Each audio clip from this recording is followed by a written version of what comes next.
جی تو ناظرین، بات کرتے ہیں 5ویں T20 میچ کی۔ پاکستان vs نیوزی لینڈ کے خلاف پاکستان نے اپنا کپتان تبدیل کر دیا ہے۔ 5ویں T20 میچ میں پاکستان کی نمائندگی محمد رضوان کریں گے۔ آپ نے ابھی تک اگر ویڈیو لائک نہیں کی، چینل سبسکرائب نہیں کیا تو ابھی کر لیں۔ اگر آپ محمد رضوان کے فین ہیں تو پاکستان کا ٹائم ٹیبل بھی تبدیل ہو چکا ہے۔ سب سے پہلے بات کرتے ہیں پلے 11 کی۔ پہلے نمبر پر آئیں گے سیم ایوب۔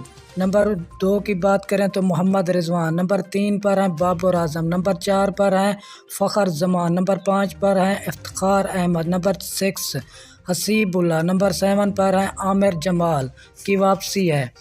نمبر 8 کی بات کریں تو ابرار احمد۔ نمبر 9 پر ہیں زمان خان۔ نمبر 10 پر ہیں محمد وسیم جونیئر۔ نمبر 11 پر ہیں حارث رؤف۔ یہاں پر موجود ہیں شاہین افریدی کو ریسٹ دی جا رہی ہے۔ آپ کے خیال میں محمد رضوان کی کپتانی ٹھیک رہے گی یا نہیں؟ یہ میچ پاکستانی وقت کے مطابق 21 جنوری کو صبح 5 بجے لائیو اور براہ راست دکھایا جائے گا۔ اگر آپ یہ میچ لائیو اور براہ راست دیکھنا چاہتے ہیں تو PTV سپورٹ پر یہ میچ لائیو براہ راست دکھایا جائے گا۔ شکریہ ناظرین، ملتے ہیں نیکسٹ